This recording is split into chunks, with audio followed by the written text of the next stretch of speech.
it's William here, the Bangkok voice coach.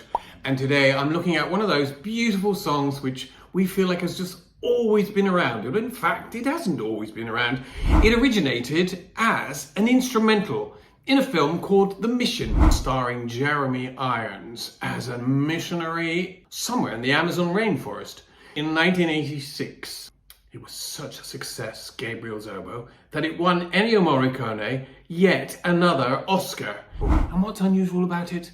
Well, for me, what's unusual about it is the harpsichord. I mean, who's ever heard of a harpsichord in the Amazon jungle? Well, Sarah Brightman loved the tune. And she says in one of her album notes from 1999 that she wrote persistently to Ennio Morricone, asking permission to turn Gabriel's Oboe into a song. And he flatly refused. So every 2 months, I would send another begging letter until he became so sick of me that he finally relented. Isn't it interesting that he didn't really want it to be turned into a song? And I do understand that because he conceived it in a very particular way, and it was an instrumental with a harpsichord and an oboe. And really, as far as he was concerned, it didn't need lyrics. Now, on the subject of lyrics, nobody quite knows who wrote the lyrics. They perhaps were written by Sarah Brightman, but sometimes they're credited to Berta Farrow. Maybe Berta Farrow is Sarah Brightman's name at the weekend. But anyway, we don't really know for sure, but it is a terrific song. And it's a little bit unusual in that it doesn't follow the usual song format of a verse, verse, chorus, verse, middle eight, verse, verse, chorus, chorus. It actually is a strophic song, rather like an old-fashioned song by Schubert. Just as melodic too. A wonderful song for a young soprano to sing. And this is Amira singing it in 2018 at an outdoor event in South Africa. She would have been 14.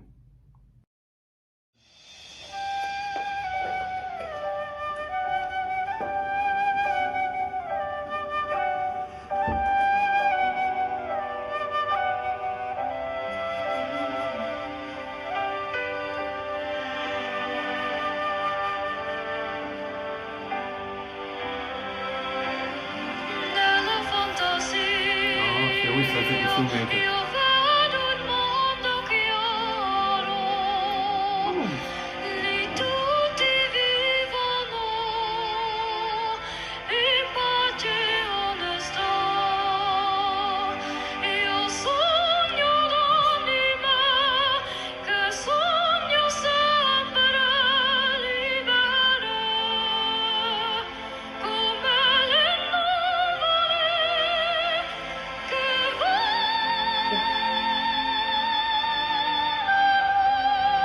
It's beautiful.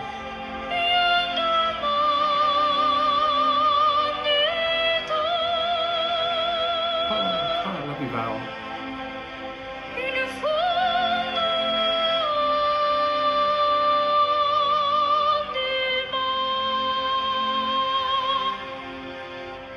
It's so good to hear this song sung at the correct tempo.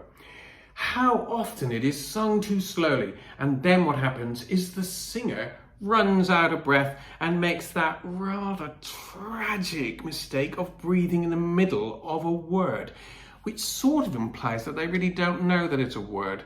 Nella Fantasia esiste un vento caldo che soffia sulle città come amico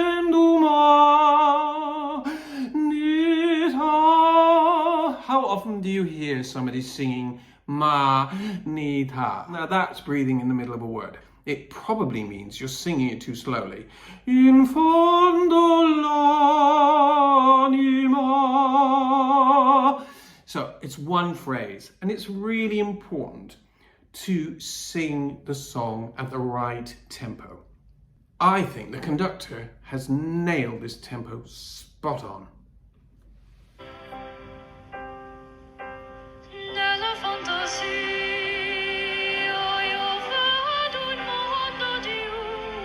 I just have to stop there, look. Nella fantasia io vedo un mondo giusto. 2 phrases in one breath.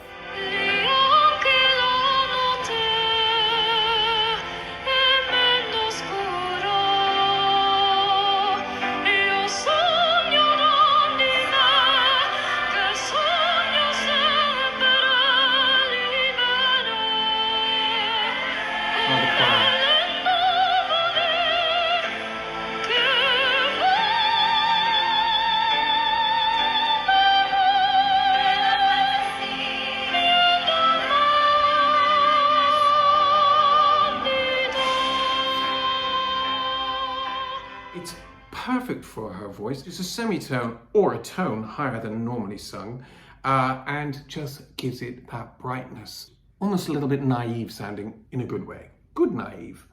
Also, the choir come in and they just give this texture and a little bit of rhythm. And also I love that their voices are just a little bit raspy, a little bit contrasting with Amira's angelic tones. And that, again, very good arranging.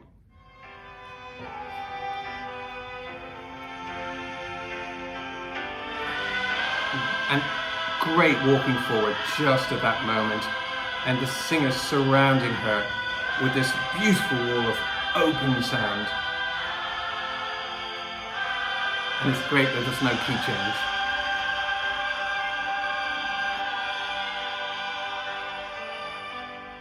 Nella Fantasia.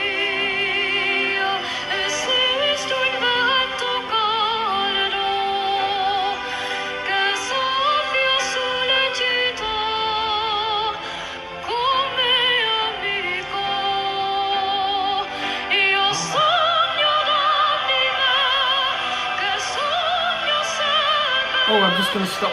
I hate to stop. Sorry. But isn't that tempo just so perfect? The choir are supporting her. She's not running out of breath. And the whole thing has a forward momentum. I've heard this song too many times, and it just sounded like it was going to grind to a halt.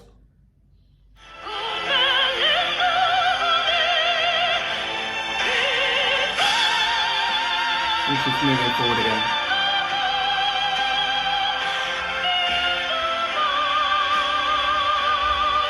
Malika, one breath.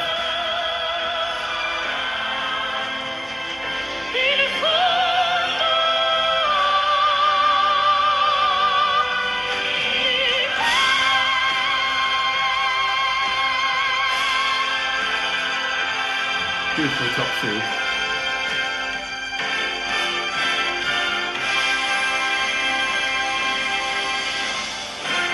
Ooh! Nice. Personally, I wasn't crazy about that da finish. I didn't need a double finish. But other than that, I mean, that again comes down to the arrangement. The arrangement really can make a song. It is a way of reinventing, personalizing it, and also giving it a new sort of twist. And it's very important to do that with songs which are performed a lot. But I do think this is Amira really at her loveliest. Just beautiful, fresh, natural singing. A slight darkening of the vowels. You just have to listen to in fondo l'anima. Now, if I say in Italian, in fondo l'anima, now my vowels are quite bright because Italian vowels are quite bright. But she sings in fondo l'anima. Now that is beautiful, and it's not wrong. It's just giving a color. And that color is not just about vocal production. Color is about mood and emotion. And cleverly, she covers her vowels a little bit because it's in a very high key, and she doesn't want it to sound over bright or a little bit shrill. And Amira never sounds shrill. She always has that ping, and she never pushes. And I just love listening to her.